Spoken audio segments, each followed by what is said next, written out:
ओम श्री गणेशाय नमः। ओम श्री रामायण पाठ आरंभ। ओम श्री सीता रामचंद्राभ्याम नमः। ओम हे भोलेनाथ माता पार्वती, ओम हे माँ दुर्गा, ओम हे श्री सीताराम जी, ओम हे हनुमान जी।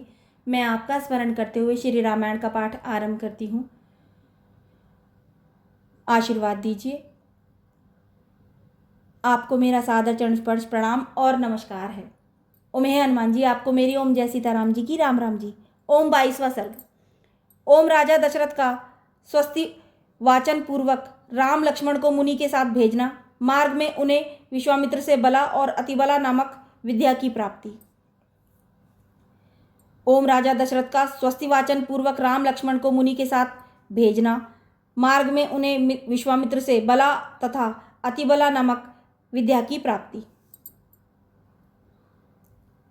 मार्ग में उन्हें विश्वामित्र से बला और अतिबला नामक विद्या की प्राप्ति।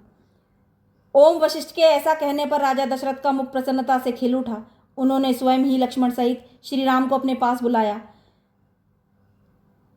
फिर माता कौशल्या, पिता दशरथ और पुरोहित वशिष्ठ ने स्वस्तिवाचन करने के पश्चात उनका यात्रा संबंधी मंगल कार्य संपन्न किया। श्री राम को मंगल सूचक मंत्रों से अभिमंत्रित किया गया। तदंतर राजा दशरथ ने पुत्र का मस्तक सूंघकर अत्यंत प्रसन्नचित्त से उसको विश्वामित्र को सौंप दिया। उस समय धूल रहित सुखदायिनी वायु चल रही थी। सुखदायिनी वायु चलने लगी। कमल ने श्री राम को विश्वामित्र जी के साथ जाते देख देवताओं ने आकाश से वहां फूलों की बड़ी भारी वर्षा की।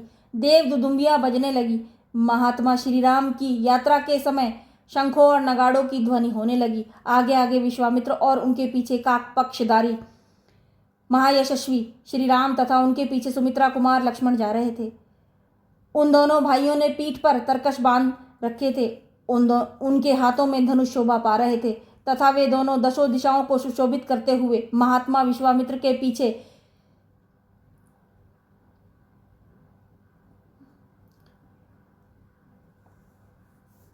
तीन तीन फन वाले दो सर्पों के समान चल रहे थे।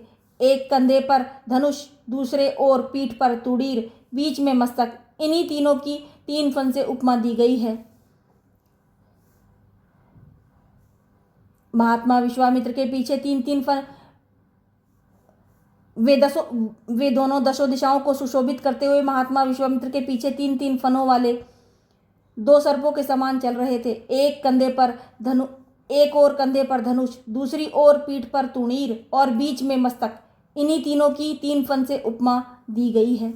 उनका स्वभाव उच्च एवं उदार था। अपनी अनुपम कांति से प्रकाशित होने वाले वे दोनों अनिध्य सुंदर राजकुमार सब और शोभा का विस्तार करते हुए विश्वामित्र जी के पीछे उसी तरह चल रहे थे जैसे ब्रह्मा जी के पीछे दोनों अश्विनी कुमार चलते हैं। वे दोनों भाई कुमार श्री राम और लक्ष्मण वस्त्र और आभूषणों से अच्छी तरह अलंकृत थे। उनके हाथों में धनुष थे।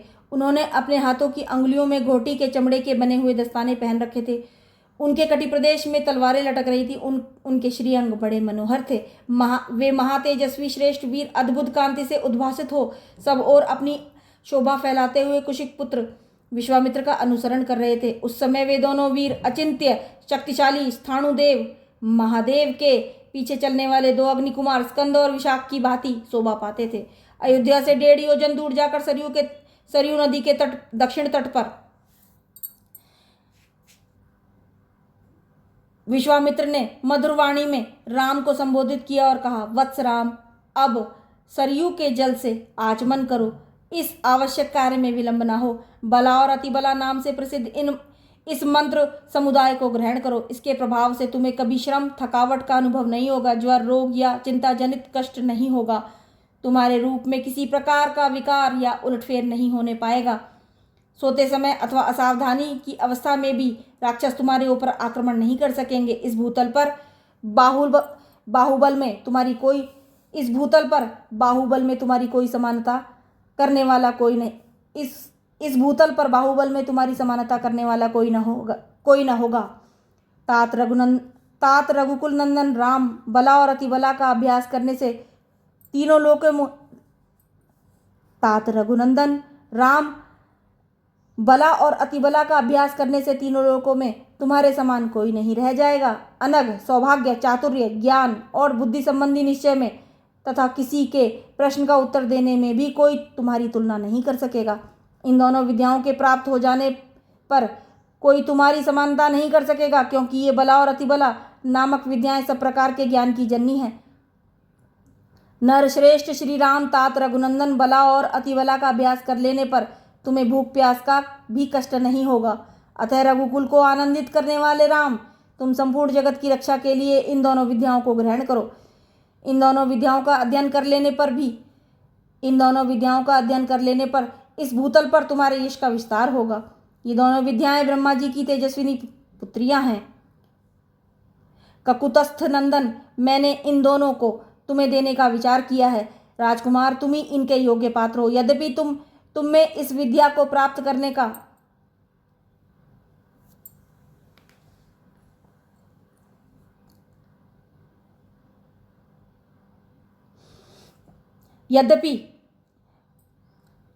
ओम राजकुमार तुम ही इनके योग्य पात्र हो। यद्यपि तुम में इस विद्या को प्राप्त करने योग्य बहुत से गुण हैं, अथवा सभी उत्तम गुण विद्यमान हैं, इसमें संशय नहीं है। तथापि मैंने तपोबल से इनका अर्जन किया है। अतः मेरी तपस्या से परिपूर्ण होकर ये तुम्हारे लिए बहुरूपिणी होंगी, अनेक प्रकार के फल प्रदान करेंगी। तब श्री राम आचमन करके पवित्र हो गए। उनका मुख प्रसन्नता से खिल उठा। उन्होंने उन शुद्ध अंतकरण वाले महर्षि से ये दोनों विद्याएं ग्रहण की।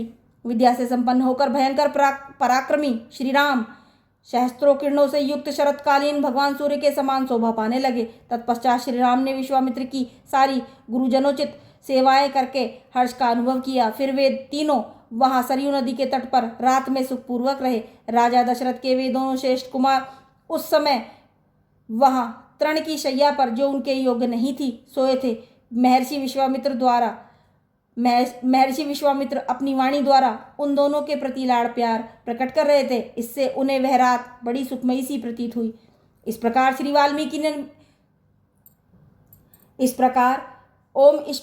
वाल्मीकि निर्मित आश रामायण आदि काव्य के बालकांड में 22वां सर्ग पूरा हुआ। ओम जय सीताराम जी की।